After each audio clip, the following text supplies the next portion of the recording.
श्री गणेशाय नमः। ओम गम गणपते नमः। ओम गम गणपते नमः। ओम गम गणपते नमः। ओम गम गणपते नमः। आदित्य जी, हम आपको जो है भृगुनंदी नाड़ी ज्योतिष के विवाह के बारे में बता रहे थे, विवाह के कॉम्बिनेशंस के बारे में बता रहे थे कि कौन से कॉम्बिनेशन विवाह के लिए शुभ हैं और कौन से कॉम्बिनेशन विवाह के लिए अशुभ हैं। उसी में हम आगे आपको बता रहे हैं कि बृहस्पति से द्वितीय भाव में, क्योंकि भृगुनंदी नाड़ी ज्योतिष में बृहस्पति को जिस राशि में होता है उसी राशि को लग्न मान लेते हैं और उससे दूसरे भाव के अंदर, अर्थात उदाहरण के लिए यदि बृहस्पति मेष राशि पे एरीज साइन पर है तो जो है कि टॉरस साइन बृहस्पति से जो है दूसरा भाव होगा, अर्थात बृहस्पति से दूसरे भाव के अंदर राहु, केतु, मंगल और शनि ग्रह बैठे हैं तो विवाह के अंदर डिले मतलब देर हो सकती है, उपयुक्त जीवन साथी मिलने में दिक्कत आ सकती है और विवाह के बाद जो है कि वैवाहिक जीवन में संघर्ष आ सकता है और डाइवोर्स तक हो सकता है।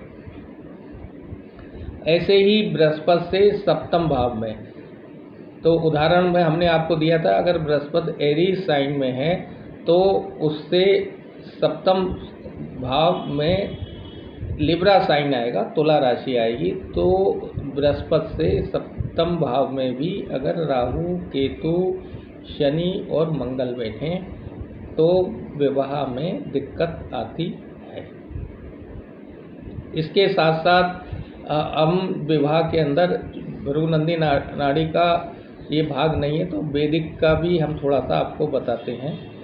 तो वैदिक ज्योतिष के अंदर मंगली दोष कैसे होता है, अगर लगन में मंगल हो, चौथे भाव में मंगल हो, सातवें भाव में मंगल हो, आठवें भाव में मंगल हो और 12वें भाव में मंगल हो तो मंगली दोष होता है, जो कि विवाह के लिए अच्छा नहीं होता है। परंतु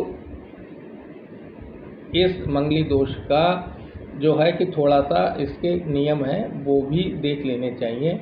यदि मंगल योग कारक है तो मंगल योग कारक कौन सी लगन में होता है, कर्क लगन में और सिंह लगन में। कर्क लगन में मंगल चतुर्थ भाव और नवम भाव का स्वामी होता है, वो सिंह लगन में मंगल जो है चतुर्थ भाव का और नवम भाव का स्वामी होने के कारण, केंद्र और त्रिकोण का स्वामी होने के कारण योग कारक होता है तो मंगल यहाँ पर मंगली दोष नहीं बनाता है।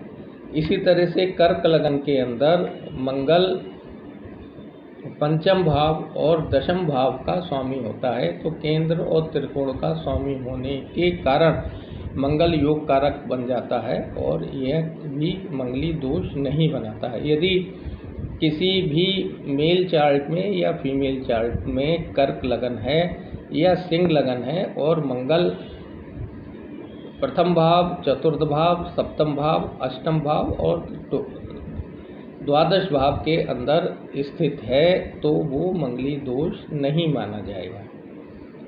नियम नंबर 2, यदि मंगल सब राशि, तो मंगल की 2 राशि कौन कौन सी हैं बताइए? मेष राशि और वृश्चिक राशि।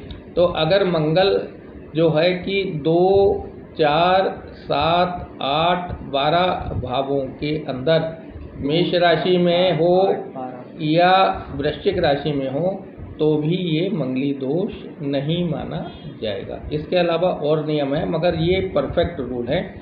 इसके साथ साथ अगर मंगल बृहस्पति के साथ बैठा हो या बृहस्पति की दृष्टि आ रही हो तब भी मंगली दोष नहीं माना जाता है। इसके अलावा एक वैदिक के अंदर और रूल है कि सप्तम भाव से हम विवाह को देखते हैं।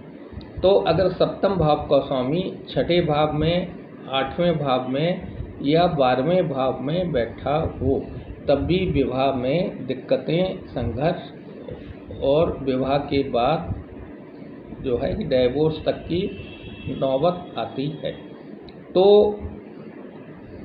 अगर किसी भी मेल चार्ट में या फीमेल चार्ट में मंगली दोष है तो उसके लिए जो है कि, और भृगुरंध्री नाड़ी ज्योतिष के हिसाब से अगर अशुभ कॉम्बिनेशन है विवाह से संबंधित, तो उसमें किसी योग्य विद्वान आचार्य से परामर्श करके उसके उपाय कराना आवश्यक है।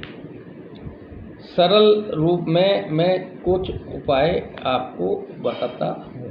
यदि किसी मेल या फीमेल चार्ट के अंदर मंगली दोष है तो वो ईश्वर की आराधना करें, और उसमें भी किस देवता की आराधना करें, तो उसके लिए किसी भी मेल चार्ट में या फीमेल चार्ट में पंचम भाव क्या होता है, हमारा पूर्व पुण्य भाव होता है। उसमें जो राशि हो उस राशि से संबंधित देवता की आराधना करें, इससे भी शुभ होता है और व्यक्ति की बहुत सी दिक्कतें कम हो जाती हैं। तो जो है आदित्य जी, आज हमने आपको ये बताया। उसके अलावा अपने गुरु की भक्ति करें, ईश्वर का अधिक से अधिक नाम लें, दान पुण्य करें, इससे भी अधिकतम दोषों का परिहार होता है। मगर सबसे उत्तम ये है कि किसी विद्वान आचार्य से परामर्श करके जो है उसके उपाय करा लें। जिनका विवाह हो गया है और उनको कुंडली में चाहे वो मेल हो चाहे फीमेल हो, ये कॉम्बिनेशन हैं और विवाह के उपरांत दिक्कतें आ रही हैं, संघर्ष आ रहा है, तो तुरंत उसके उपाय उचित परामर्श लेकर करवाएं। और जिन फीमेल और मेल का विवाह अभी नहीं हुआ है तो और उनकी कुंडली में विवाह से संबंधित नेगेटिव योग हैं तो उसका भी वो उपाय करवाएं। ओम गम गणपते नमः। ओम गम गणपते नमः। श्री गणेशाय नमः। श्री गणेशाय नमः। ओम नमो भगवते वासुदेवाय।